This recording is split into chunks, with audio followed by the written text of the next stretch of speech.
Yo, what's going on, guys? Welcome back to the channel. Today we're going to be talking about the new fairy structure deck, the Sanctuary Reloaded R. We got some new cards to check out, and I'm also going to be going over the full spoiler list to go over everything, kind of go over, is this worth picking up, and is it actually any good? So first off, starting off, let's go over the new cards as they just got announced. We have two new cards to check out. One of them is going to be a normal spell card, which is obviously the one on the left, and it's called Chorus in the Sky, and it says that you can only activate one card with this card's name per turn. It says pay 1,000 life points, then target one fairy monster in your graveyard and add it to your hand. Then if Sanctuary in the Sky is on the field or graveyard, you need to add one of your banished Sanctuary in the Sky or cards that list that card in their text to your hand. That's actually a pretty decent effect over there. Not only being able to add back a fairy, but then on top of that, add backing another card with it as long as it has that requirement. That can be pretty good. I mean, keep in mind, you could basically add another hand trap with all the heralds that exist.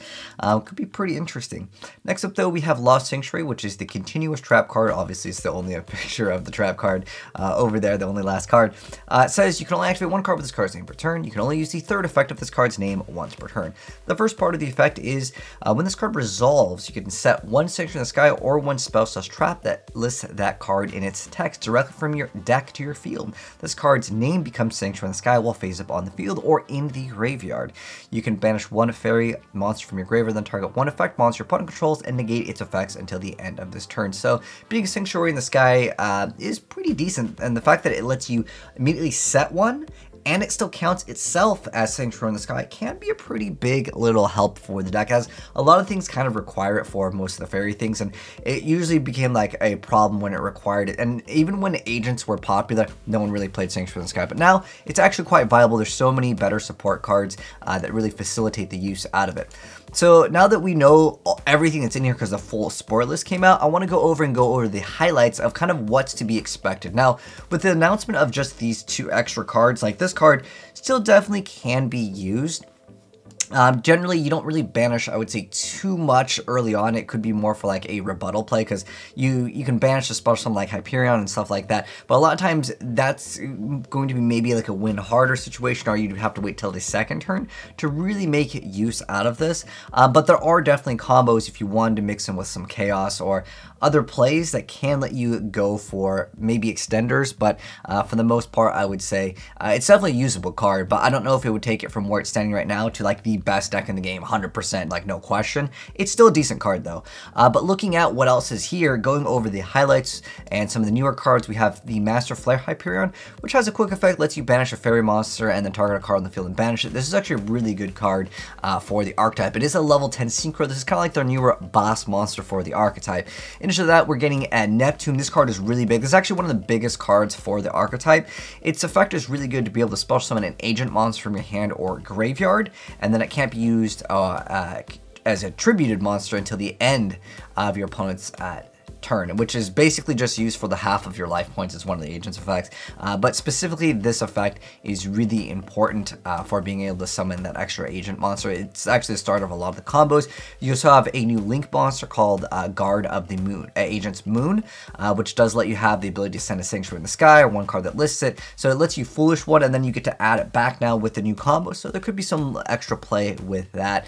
And then on top of that, you have the Sacred Water in the Sky. It just lets you activate one or add one monster that lists it, the card in its text, which is awesome as well. You also can gain some life points, but that's really not that big of a deal. Another really great reprint in here is going to be Harpy's Feather Dust. For this card, it's already a few dollars. Nibiru is still very, very expensive. Even if we look at the TCG player prices, I mean, its lowest point is sitting at like $10-ish more recently. So even at like $13, like you buy one of these, you're really good to go, and I would say it's looking pretty good. There's also Pot of Desires. It's not like the most expensive of cards, but it's just another, I would say, solid reprint. Now, if you guys do want to see more gameplay of this deck, I already have a video uploaded. Definitely check it out. The deck is good. Like, you can throw up multiple negates, and on top of that, or disruptions as well, as one of the card effects with one of the newer cards. This one just lets you banish a fairy and then target a card on the field and then banish it. Specifically, being able to banish one, yeah, you can combo it with the other card that I mentioned before, one of the newer cards. But again, I feel like that's more of like going for turn 2s and maybe 3s versus like turn 1 plays, because your turn 1 play is going to be like the strongest in the game. Now, going over other like cool cards to mention, unfortunately though, they only give you 2 shine balls. I don't know why. I guess you got at that point by 2. minimum here to like get used to that, but this card's not that expensive anyways.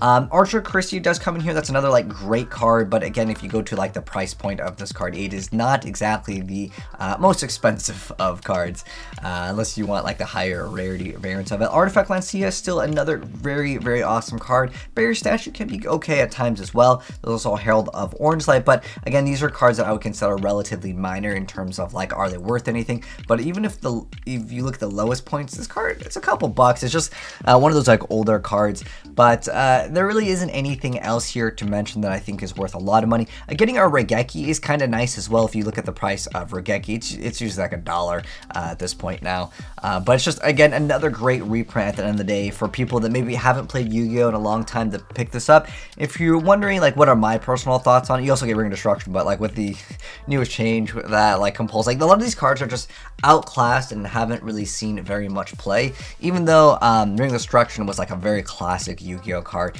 it's just not exactly the best. Now, also going into rarities, well, keep in mind though, this is OCG and they are going to be getting this relatively soon, and we might not get this until 2022 in the TCG, so some of these rarities, keep in mind, just as a heads up, that they may change. So if we look at the rarities for these, we're getting the Master Flare Hyperion. That's going to be a ultra secret rare. Then we have a super / secret rare over here, and then we have the Sacred Water of the Sky. That's also going to be super, says super secret rare, and then Earth super secret rare, and then Venus super secret rare as well. But then in terms of this, we have Master Hyperion Ultra. Oh, there's Majesty Hyperion, and then there's Master Hyperion. So this is another one of the newer cards that are in here. This one, it's just really used for another monster to exist on the field. Plus, it is a level 8. I have seen people go into Titanic Galaxy with this card, but it's just a really easy special summon. So you special summon by banishing an agent monster, and then you can only special summon one of them per turn this way. All the battle damage you take involving fairies is also inflicted onto your opponent. But if you do run this card, it does technically make that newer card that we were talking about, being able to add one of the cards, a little bit easier, and then you can continue your combo. So potentially you can go for, let's say, a rank 8 play, and if you can detach immediately, sure. Or if you just like link it off as material, because this is usually what you do with this, you link or synchro with this to bring out the other boss monster. Yeah, this card would be excellent for that. And that one is also going to be a higher rarity. And then we have normal Pella of Uranus, Mystical Shine Ball. You get one of the Shine Balls is the parallel rare, and the other one is going to be a common. So if you want to foil out your Shine Balls, you got to pick up 3 of them. But anyways, that's it for like pretty much the cards that you'd want to run. Saturn is actually, this is the one that I was talking about, where it like specifically doesn't let you do this, because this is the card that you would tribute to inflict damage equal to the difference. And then if Sanctuary in the Sky, it's not applied. But you can't conduct your battle phase. So they specifically made it so that even if like you change the life points of yours to be just a little higher, you would maybe be able to burn your opponent instantly for a decent amount. But yeah, you can't do that. They made it specifically so you couldn't like pull off an FDK with it. But yeah, that's pretty much gonna wrap it up for like what's in here. But let me know, guys, what you think about it. I think if I was to rate this structure deck on would I actually purchase it, if I haven't played Yu-Gi-Oh in a long time, I don't really have any cards, this is actually not too bad. I would say that this one, it gets a thumbs up for me for the most part. There's, again, Nibiru alone already pays for itself. Harpy's Feather Duster at the lowest is usually like, yeah, a few dollars anyways. And if you want to play agents, I think that this is going to be an excellent thing for you. But those are my thoughts. You guys can let me know yours down below. Thanks for watching. If you enjoyed the video, drop a like on it. If you're new here and you want to be updated on more new Yu-Gi-Oh content in the future, hit subscribe, turn the bell, and they'll definitely see more very soon. But take care. I'll see you in the next vid. Peace. Oh, also, there's gameplay down below in the pinned comment.